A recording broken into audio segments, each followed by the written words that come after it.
Hello दोस्तों, स्वागत है आपका हमारे यूट्यूब चैनल याहू बाबा पे।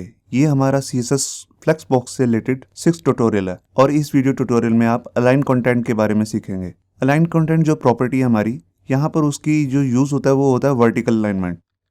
यहाँ पर देखिए हमारे पास इसकी अलग अलग वैल्यूज़ हैं: flex start, flex end, centre, stretch, space around, space between और स्पेस इवनली। आपने पिछले ट्यूटोरियल में हमारे पास एक नई प्रॉपर्टी सीखी थी जिसका नाम था अलाइन कंटेंट। उसका भी यही यूज था। अब यहाँ पर इन दोनों में एक बहुत बड़ा डिफरेंस है। जो अलाइन आइटम्स था उसका यूज जो है वो सिंगल रो के लिए होता है, मगर जो अलाइन कंटेंट का यूज होता है वो होता है डबल रोज के लिए। मान लीजिए आपका कंटेंट एक रो में नहीं आ रहा और वो रैप होके नीचे आ गया है, तो उसके बीच में जो स्पेस है उसकी जो अलाइनमेंट है वो यहीं से सेट होती है अलाइन कंटेंट से। तो आइए देखते हैं इसे प्रैक्टिकली करना कैसे है।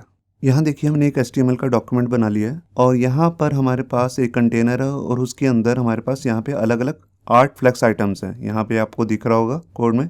अब यहाँ पे हम ऊपर जाते हैं और यहाँ पर इसको एक विड्थ दे देते हैं। मैंने विड्थ दे दी 400 पिक्सल। अब यहाँ से देखिए जो डाटा है वो ओवरफ्लो कर गया है, सारी फ्लेक्स आइटम्स बाहर आने लग गई हैं। तो इस केस के लिए हम यहाँ पर यूज़ करते हैं फ्लेक्स रैप और यहाँ पे मैंने दे दिया रैप। ये आपको हमने पिछले ट्यूटोरियल्स में बताया था कि फ्लेक्स रैप कैसे वर्क करता है। अब यहाँ देखिए जो ओवरफ्लो है वो तो बंद हो गया और जो डाटा है वो यहाँ पर ओवरफ्लो आके आ गया। अब यहाँ देखिए जो डाटा है अंदर फ्लेक्स आइटम्स है वो ऑलरेडी स्ट्रेच आ रही हैं। अब हम यहाँ पर अपनी प्रॉपर्टी यूज करते हैं जिसका नाम है अलाइन कंटेंट। अलाइन कंटेंट की जो डिफॉल्ट वैल्यू है वो है स्ट्रेच। देखिए मैंने सेव किया और यहाँ पे कोई फर्क नहीं पड़ेगा क्योंकि ये ऑलरेडी ही स्ट्रेच है। अगर यहाँ पे मैं देता हूँ फ्लेक्स स्टार्ट तो ये देखिए ये टॉप पे चला गया वर्टिकली, और अगर मैं इसको देता हूँ फ्लेक्स एंड तो ये वर्टिकली नीचे आ गया। अगर मैं यहाँ पे लगाता हूँ सेंटर तो देखिए सारी फ्लेक्स आइटम्स सेंटर में आ चुकी हैं। अब यहाँ पे अलग अलग 3 नई वैल्यूज़ भी हैं जिसका नाम है स्पेस अराउंड, स्पेस बिटवीन और स्पेस इवनली। तो पहले मैं देता हूँ स्पेस बिटवीन। ये देखिए स्पेस बिटवीन क्या करता है, सारी की सारी स्पेस बीच में डाल देता है, टॉप में और बॉटम में हटा देगा। अब ये नीचे से जो पैड ये आ रही है, ये कंटेनर को हमने पैडिंग दी हुई है। अब यहाँ पे मैंने लगाया स्पेस अराउंड। ये देखिए स्पेस अराउंड में क्या होता है, जितनी आपके पास स्पेस ऊपर आ रही है उसकी डबल जो है यहाँ पर बीच में आ जाएगी। यहाँ पे आपको दिख रहा है यहाँ जितनी है उसकी डबल बीच में है। और एक है स्पेस इवनली।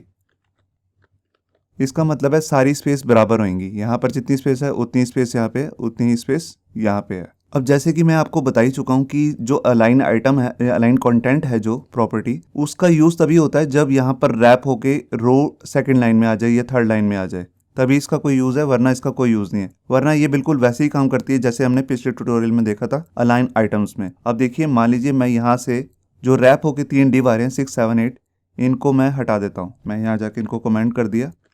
ये देखिए अब यहाँ पर ये सेंटर हो गई है। अब इस पे वो 3 प्रॉपर्टीज वैल्यू वर्क नहीं करेंगी, स्पेस इवनली, स्पेस बिटवीन वगैरह। अब देखिए मैं यहाँ पर स्पेस बिटवीन देता हूँ। ये देखिए इसमें कोई वर्क नहीं हो रहा, बिल्कुल स्टार्ट की तरह काम कर रही है। ये वैसे अब काम नहीं करेंगी वैल्यूज जैसे करती हैं इवनली। ये देखिए इसमें भी ये सेंटर में ही आ रही है। तो आपको क्लियर हो रहा होगा कि ये तभी वर्क करेगी एग्जैक्टली जब 2 रो हों या 3 रो हों या 4 रो हों, जब रैप चल रहा हो प्रॉपर। वरना ये बिल्कुल अलाइन आइटम की तरह ही काम करती है अगर सिंगल रो है तो। होप सो आपको ये हमारा वीडियो ट्यूटोरियल अच्छा लगा होगा। अगर अच्छा लगा है तो वीडियो को प्लीज़ लाइक करना मत भूलिए। अगर आप ऐसे ही रेगुलर अपडेट चाहते हैं तो हमारे चैनल याहू बाबा को सब्सक्राइब करना मत भूलिए। Thank you.